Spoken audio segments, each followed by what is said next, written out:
샬롬. 어느덧 가을은 가버리고 겨울이 온 것처럼 많이 쌀쌀해진 날씨를 우리가 보내고 있는 것 같습니다.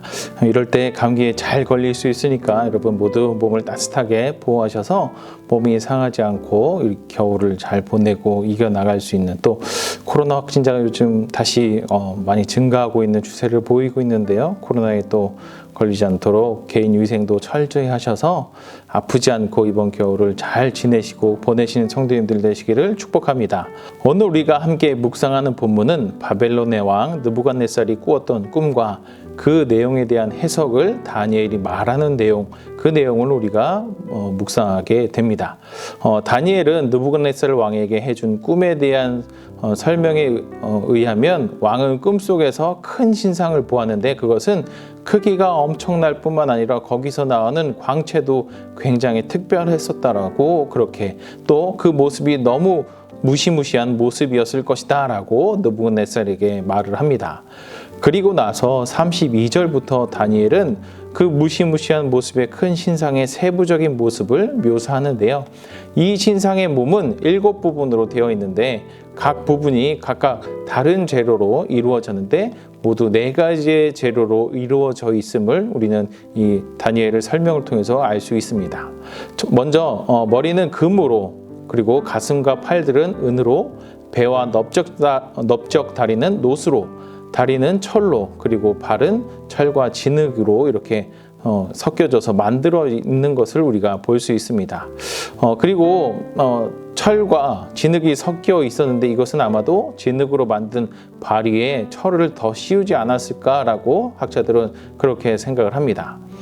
그런데 4가지 재료로 만들어진 두려움을 느낄 만큼 큰 신상이 사람이 다듬지 않은, 사람이 깨지 않은 산에서 자연적으로 떨어져 나온 그 돌이 날아와서 신상을 치니까 신상을 이루고 있던 철과 진흙과 녹과 은과 금이 다 부서져서 가루가 되어서 마치 타작 마당에서 타작을 하는 것처럼, 옛날 가을에 추수를 한 뒤에 곡식을 타작하고 나서 그 껍질을 바람에 불면 다 날아가 버리는 그런 것처럼 다 바람에 흩어져 버리는 모습도 아마 보았을 것이다 라고 다니엘이 말을 합니다.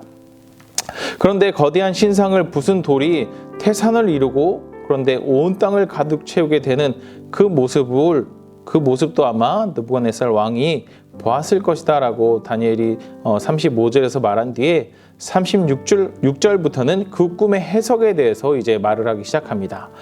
해석의 내용을 간단하게 요약해 보면 이런 것입니다. 느부갓네살 왕이 왕 중의 왕이지만 하늘의 하나님께서 왕에게 이 땅을 다스리는 왕권, 다시 말해서 나라와 권세와 능력과 영광을 하나님께서 주셨고 또 사람과 짐승들을 다스리는 통치자로 삼으셨는데 그것이 금머리에 해당하는 당신이다, 느부갓네살 왕이다 라고 그렇게 말을 합니다. 그런데 앞에서 이 신상을 이룬 4가지 재료는 몸의 밑부분으로 내려올수록 그 재료의 가치가 점점 떨어지는 것을 우리가 볼 수 있습니다. 금에서 은으로, 은에서 노스로, 노스에서 철로, 그리고 철과 진흙으로 그 가치가 점점 떨어지는, 세상적인 기준으로 봤을 때 그 가치가 점점 떨어지는 것을 우리가 볼 수 있습니다. 이것은 신상으로 상징되는 이 제국의 통치가 시간이 지날수록 점점 쇠약해진다라는 것을 보여주는 것으로 이해할 수도 있습니다. 그래서 느부갓네살 왕에 이어 나오는 은으로 표현된 2번째 나라는 느부갓네살보다 못하고 또 그 다음에 나오는 3번째 나라는 노스로서 2번째보다도 못하다라고 그렇게 말을 합니다. 그렇게 이해할 수 있습니다. 그리고 4번째 나라는 철로 되어 있어서 금은 동보다 강해서 다른 나라들보다 강하겠지만 그런데 철과 진흙으로 이루어져 있어서 이 나라가 한편으로는 강하지만 한편으로는 매우 약하다라는 것을 또 우리가 이것을 통해서 생각해 볼 수도 있습니다.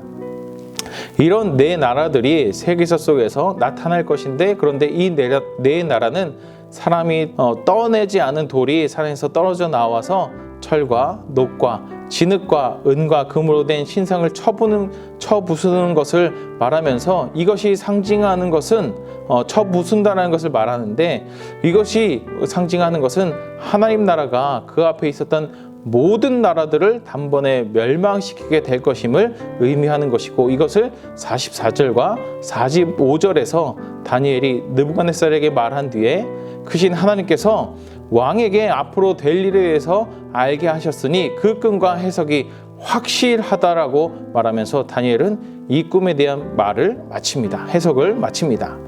뒤이어서 이런 해석을 들은 느부갓네살 왕은 다니엘에게 감사하며 그에게 예물과 향품을 가져다 주라라고 말하며 다니엘의 하나님이 신 중의 신, 왕 중의 왕이다라고 부르면서 하나님을 높이는 모습도 오늘 본문에서 우리는 보게 될 것입니다.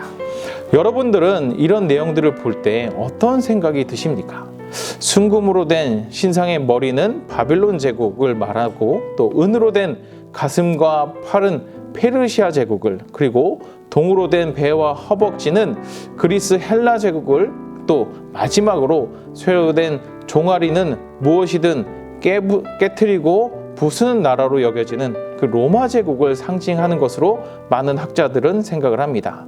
그런데 그 강력한 나라들이 그 힘을 잃고 소멸되었는데, 그런데 로마 제국 이후로 그 나라들을 부순 사람의 손이 되어지지 아니한 돌로 하나님께서 세우시겠다라고 그렇게 보여준 그 영원히 망하지 않는 나라는 언제 이 땅에 세워지는가라고 하는 그런 의문이 우리가 오늘 말씀을 묵상하면서 들 수 있을 것입니다. 오늘 말씀의 내용만 보면 철로 비유되어진 로마 제국 이후로 하나님께서 세우시겠다라고 그렇게 보여주신 망하지 않는 나라가 이미 세워졌어야 할 것 같은데, 그런데 하나님께서 세우신 나라라고 할 수 없는 그 힘과 무력이 난무하는 그런 모습들이 우리가 살고 있는 이 땅 가운데 펼쳐져 있는 것을 볼 때 우리는 오늘 본문에서 말씀하는 하나님의 말씀이 진짜일까? 라는 그런 생각을 하게 될 것입니다. 그런데 45절에서 다니엘은 이 꿈은 참되고 이 해석은 확실하다라고 말하고 있다는 것과, 그리고 그렇게 자신의 꿈을 정확하게 말하고 해석하는 다니엘을 통해서 하나님께 영광과 경배를 올려드리는 그 바빌론의 왕, 이방의 그 신을 쫓고 자신이 신이 되어 버린 그 느부갓네살의 모습을 볼 때 하나님의 말씀이 그래서 이루어진다. 그래도 그 하나님의 말씀이 정말 맞다라는 것, 우리가 믿을 수 있다라는 것을 생각해 볼 수 있지 않을까 합니다. 그렇다면 이 말씀을 읽고 있는 우리에게 주님께서는 이 말씀을 통해서 하나님께서 세우실 나라가 반드시 모든 세속의 권력을 부수고 세우실 것이다 라는 것을 믿으라라고 그렇게 말씀하고 있는 것은 아닐까요?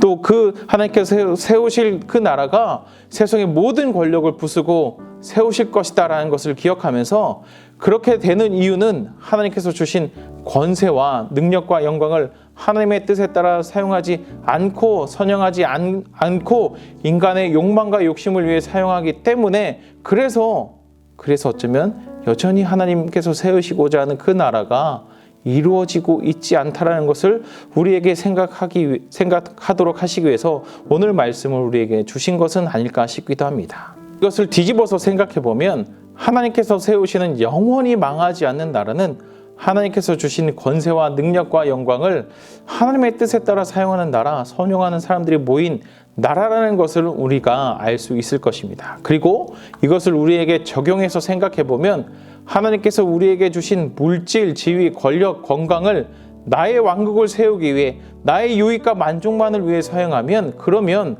하나님께서는 그런 나의 왕국, 나의 만족과 유익만을 추구하는 그 모든 것을 부수어 버리시고 그것들을 하나님께서 없애버리신다는 것으로까지도 우리의 생각을 그렇게 확장해가고 또 적용해 볼 수도 있을 것입니다. 그렇다면 하나님께서 우리에게 주신 것을 하나님의 뜻에 맞게 선용하지 않고 나의 욕심과 나의 욕망만을 살아간다면 그 모든 것을 하나님께서 없애시고 부수시고 망하게 하시겠다고 말씀하신다고 한다면, 그러면 우리는 이 말씀을 알고 있는 우리는 그리스도인들은 어떻게 살아가야 할까요? 우리는 하나님께서 세우시겠다고 하신 하나님께서 주신 그 권세와 능력과 영광을 하나님의 뜻에 따라 사용하는 그 나라가 반드시 세워질 것임을 믿고 또 그러한 나라가 도둑처럼 임할 것이다 라는 것을 깨닫고 늘 하나님의 뜻에 따라 살아가기 위해 애쓰고 힘써야 하지 않을까요?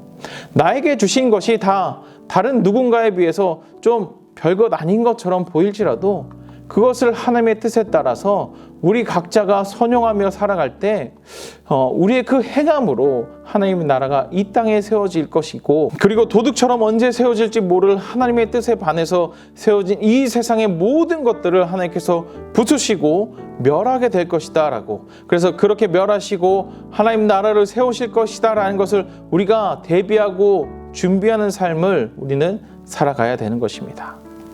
오늘 우리 각자에게 주신 것을 통해 나의 왕국을 세우고 나의 만족과 나의 기쁨을 위한 삶을 사는 것이 아닌 하나님의 나라를 세워가는 데 노력하는 우리가 되어야 될 것이고, 또 그런 우리의 삶이 될 수 있도록 우리는 매일의 삶에서 주님께서 나에게 주신 것, 그것이 무엇이든지 정말로 하나님의 뜻을 위해서 선용하고 선하게 사용하는 우리가 되어야 될 것입니다. 그럴 때 하나님의 나라가 정말 이 땅 가운데, 이 열방 가운데 세워지고, 그리고 이 땅 가운데 세워진 그 하나님 나라를 통해서 또한 주님이 다시 오셔서 영원한 하나님 나라를 이 땅 가운데 세워 나가실 줄로 믿습니다.